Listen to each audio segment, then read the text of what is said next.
Gears of War E-Day is coming out, and the devs are promising to return to horror from the original games. The Coalition is taking fans back to where it all started with Gears of War E-Day, and that means revisiting the horrors of Emergence Day and the Locust Horde. Brand director Nicole Fawcett and creative director Matt Searcy opened up on the studio's desire to focus on the scary aspects of Gears during an interview with IGN. See, that's another thing I hated with Gears 5, the fact that they dropped the of war. Just Gears 5. There's a lot of things I didn't like with Gears 5. It plays a little too fast. The microtransaction stuff was way too hard. Horde, they focused on things that I don't think they should have focused on with like card-based stuff. Yeah, there's just too much junk in Gears 5 and not enough focus on the core stuff. They went a little weird because Gears 4 I feel like was a great, hey, we're resetting, we're gonna like pay homage to the previous games. We have the darker vibes, and you know, it's gonna star JD, Marcus Phoenix's son. It's awesome. There's a couple decisions I wish they didn't make, like killing Anya, that I think that was lame. But I liked Gears 4. Just Gears 5, all of their decisions I thought were weird. Searcy says the team wants to capture a moment in time and, quote, tell a very intimate story about what happened to the people in one of Sarah's cities. I think that's fantastic. Like, the idea of being there on E-Day and seeing it happen for the first time and watching Sarah get ruined, Sarah being the planet. Which, fun fact, Sarah is just Ares backwards, which, you know, God of War. Ares is the God of War. Quote, for us, it's like a what-if story. Okay. Not a fan of that. Quote, what if the ground opened up and monsters came out? Yeah, it's set in a fictional other planet, but there are very human reactions and stories we get to tell. To do that, we need to be able to tell a story that feels like a horror story. Again, like I'm hyped. Everything they showed looked fantastic. It was the grittiness that I want. Super hyped. Super hyped. But this what if line, not a fan of. And the horror stuff, you don't want to go too far horror. Like, again, I personally don't think Gears of War 1 was a horror game. Anyways, Mr. Mogs, hopefully I'm saying that correctly. The factory in Act 3 has a few moments, but other acts are pure action. I totally agree. Like, that's my perspective on it. And he goes on to say, I hope it's more like Halo Reach, with it's more so devastating than it is horror, but it could be a cool combination. See, to me, I totally agree. I think that's a fantastic analogy to go to Halo Reach. Like, that's a good comparison. Because Halo Reach was the perfect mix of that. It was going for like, hey, this is a devastating vibe. We need to get through this. This is an event that we all know is coming. I mean, Halo Reach is perfect. I didn't even consider Halo Reach, but no, that really is perfect. You nailed it. Searcy continues, explaining that Gears of War E-Day will still have the heart and sci-fi the series is known for, but it will also focus on this specific moment in time by telling a story that takes place over a few days. That is fantastic. I really like when, not just games, when like cinema, like anything, focuses on the few days of the major event. What is the human emotions, decision makings going through everyone's mind for this big event? I really like that. The decision to lean in more on horror comes from the Coalition's desire to recapture the feeling of terror many players might remember experiencing when playing through the series. I'll tell you what, chat, and if you're watching on YouTube, let me know, but I gotta say, when we first ran into the Berserker, I won't say it was horror, but I will say there was clenching. There was a lot of clenching. I can still hear the Berserker's, like, the sound it makes when it like targets you and starts running. Holy moly! My butt was tight. It was tightly clenched. Very excited to see that. Quote, we looked back at what people felt like when they played Gears of War or any Gears 4 included. He said, but quote, when people tell you what they remember playing, the thing that stood out to them, the feelings, a lot of it is about these kind of dark, almost horror-esque, scary moments. Is that true? Is that true? In the first game, when Ming gets taken down by Ram, that was a W. I mean, not for Ming. Kind of sucked for him, kind of an L for him. But like, as far as a moment and like really shocking everyone, I remember Marcus, like the close in, the punch in on Marcus Phoenix's face whenever he sees it and sees Ram for the first time. That was pretty cool. I guess that was horror themed. Again, meeting the Berserker, horror themed. Fighting Ram at the end, like fighting Ram at the end of the train in Gears 1. There's no horror there. Straight up is a dude covered in krill, and you're just trying to shoot him with big guns. But when people tell you what they remember playing, the things that stood out to them, the feelings, a lot of it about these kind of dark, almost horror-esque scary moments. I don't know, you guys let me know what you think. I'm trying to think of the moments. Again, like, the Berserker was scary, but it wasn't a horror scary. It was like holy crap, this giant tank creature. It wasn't Resident Evil scary, it wasn't Dead Space scary, it was like, it wasn't creepy scary, you know what I mean? Creepy horror. It was straight up action horror. And I really think the action is important to Gears of War, mixed with the horror. I just don't think they focused that hard on horror. Maybe I'm taking crazy pills here. Cersei continued, so we basically took that feeling, that vision that's in everybody's head, and we're like, that's the game we're going to build. We're going to build that game with all the skills we've learned and with all the technology we built, and sort of go hard on that. So definitely part of the story is about reintroducing the Locusts to Gears as scary monsters from the ground up. I think that makes a ton of sense. I mean, when you see Marcus fight the Locust in that trailer, and like he gets smashed on the roof, how freaking good did that look? So definitely part of the story is about reintroducing the Locust to Gears as scary monsters from the ground up, and then you realize as it goes on that this is not just monsters. There's an army here, and it's bigger than anybody thinks. Yeah, okay. So emphasis on army. I really hope this is a personal thing for me. I love Gears of War a lot. I used to play it a lot. In fact, Gears 3 is probably my top 3 favorite games of all time. Like, I really, really loved Gears 3 so much. But I always felt that the game could be so unique if it focused more on the cover, meaning that, like, when you're fighting Locust, rather than an army of, like, 20 people rushing you, I feel like the gameplay would be so much more interesting if it was, like, 3. But they were really hard to take down, and every bullet mattered. I think that would be really, really cool.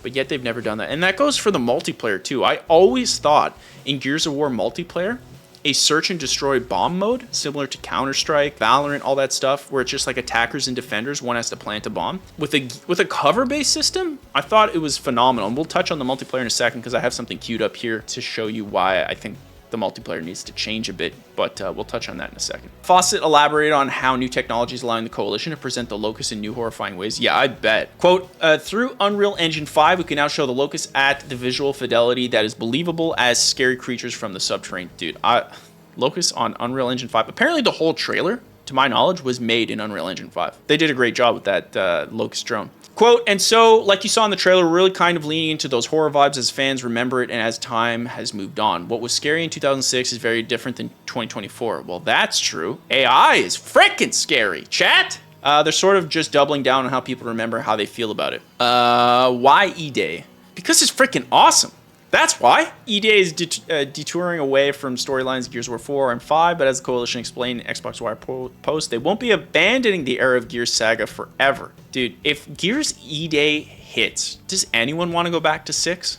I know obviously they want to finish it, but I honestly think Gears 5, while it's a good game, like they messed up the story, like I do not care. That ending, whoever decided to pick your own ending in Gears 5, you ruined the momentum so hard. And I know there was a team who decided that. You should have stuck to your guns. So basically what you said is you don't have the balls to pick the story yourself. You'd rather the player do it. And how are you going to support that in Gear 6? Even if you do support it, you ruin the canon. Such a huge mistake. Quote, for us, there is a story here for our studio and how we found our way to E-Day. He explained it was about sort of reflection. Part of it is just energy that rolls up about. This was a story that we wanted to tell at the time, so it really wasn't about picking between these things. It was just a snowball of the stuff that was on the table, and this is the one we wanted to do right now. I think they made a fantastic choice, and again, not enough great things can be said about the trailer and what they pitched. It looked fantastic. Fawcett chimed in saying that when the idea of Gears E-Day came about, it was a feeling of, heck yeah, we want to make this.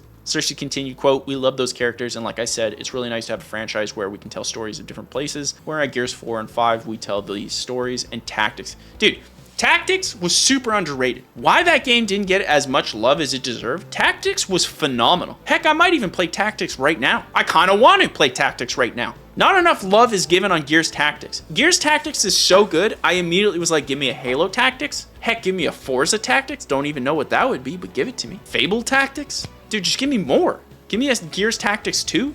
I loved Gears Tactics. I don't know if you guys played it, but like, I freaking loved it. It was Goose-tastic. In fact, Gears Tactics. There it is. Thank you, cameraman. Thank you. Coalition revealed Gears of War E-Day during the showcase. Yeah. It's been 13 years since fans watched Dom sacrifice. It's been 13 years since Dom died. My God. That hit me, I'll be honest. When Dom died in Gears 3, spoilers, it's been 13 years. Man. And they played the Mad World song. Dom was such a broken man, too, after 2.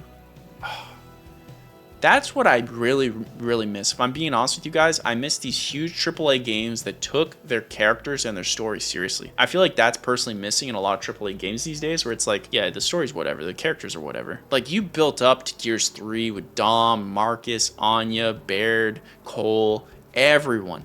It was awesome. Even smaller characters like Dizzy, awesome. Yeah, I just love Gears 3 so much, and I love those characters so much. I'll be honest, I was so happy to see them back in Gears 4 and 5. I mean, Marcus kind of steals the show in every Gears, in my opinion. Old man Marcus is a vibe. So that's the direction that the Coalition wants to take with Gears of War E-Day, and I gotta say, it sounds phenomenal. I hope they don't go too far in the horror, mainly because the way that I'm assuming it is, like, again, more of like a Resident Evil horror, and I don't think we need that. Although I'm interested. I mean, like, look, what they pitched us looked fantastic. I just love also, like, I love the marriage of horror and action.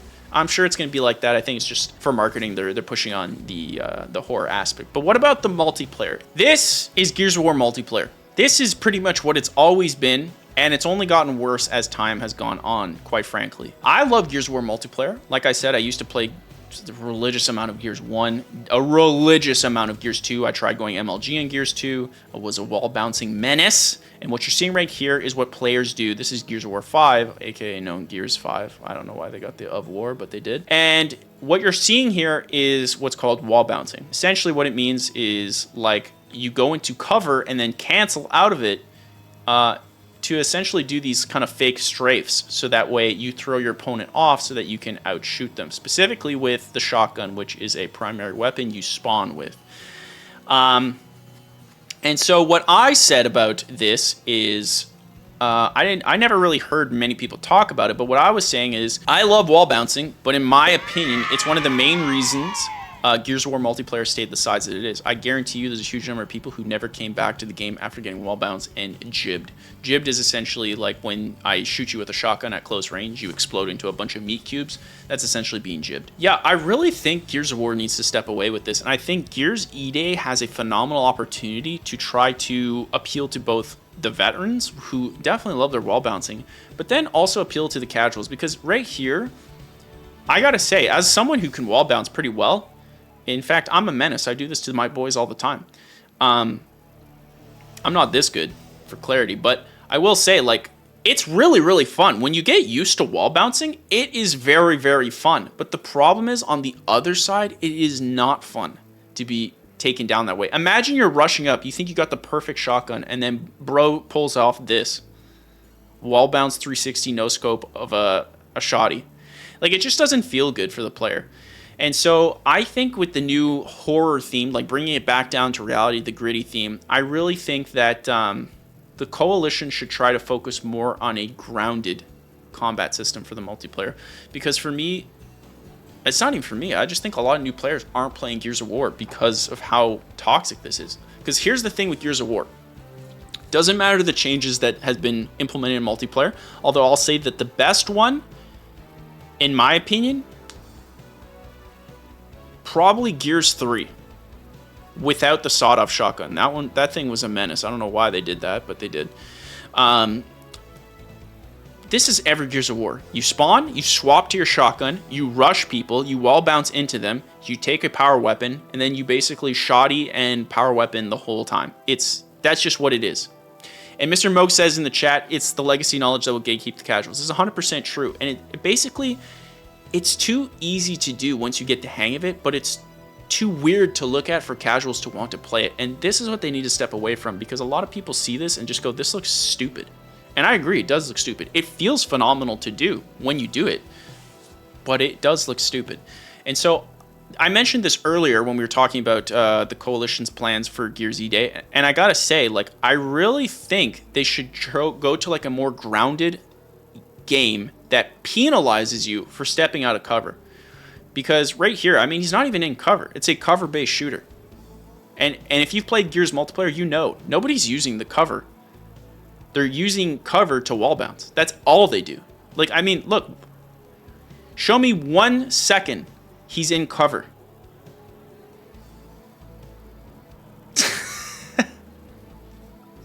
Nobody does it. And so what you see is, because it's a cover-based shooter, you see a bunch of casuals use the cover with their rifles, And then you see a bunch of veterans wall bounce the crap out of them with their Nashers, which is the shotgun, and then just roast the ever-loving bejesus out of them, and they never see anything coming. So, Coalition, if you're watching, I really think you need to... I understand you want to cater to veterans, but at the same time, this is the reason. I honestly believe the wall bouncing phenomena, as fun as it is for veterans, it is blocking Gears of War from being a bigger game that it needs to be. So I love the idea of going back to the OG Gears aesthetic, the vibe, but I hope they do the same thing with the multiplayer, because honestly, the multiplayer in Gears 5 got a little too arcadey. It's way too fast. Way too fast. No one's penalized at all for getting out of cover, and I think they should penalize that more. Honestly, I think Gears of War has a bright future if it tried to go after the attack, defend, bomb modes. I really think that would be huge with Gears of War. And on top of that, I really think Gears of War would do gangbusters if it had a forge mode, because those maps are relatively simple to make due to the fact that there's no jumping. There's just cover. There's cover and stairs, right? So in like Halo, in those forge modes, you have a bunch of verticality, you have, now you have the grappling hook, you got all these things, jumping, like all these things to get you to these locations that are difficult to go. In Gears of War, it's relatively simple. You can just roll or go into cover. So the maps, therefore, are much easier to make, and you might get a lot of really cool stuff. So I think a forge mode and a more slower paced, high risk, high reward multiplayer would be a fantastic way to go back to that multiplayer. And when you do a side game like Gears E-Day, right, where it's not a numbered sequel, you're giving that opportunity to do something different, because you can always return to Gears 6 and go to the normal way that Gears is. For those veteran players. That's why I really hated when Halo 5 changed, and same with Halo 4, they changed the formula so much, because just make a side game. If you make a side game, Black Ops played different than Modern Warfare. It had different stuff. Now they're kind of like coming together, but one had the dolphin dive, one had the slide, you know what I'm saying? Like they had their own things. And so players knew when you played a Black Ops, it played like this, and when you played a Modern Warfare, it played like this, and that is a huge benefit. And for whatever reason, Microsoft Studios don't do that, but I'm hoping that the Coalition does that with Gears of War E-Day, because I really think Gears multiplayer is something special, and it could be huge. It's just, it has these weird limiters, which I don't think many people are talking about.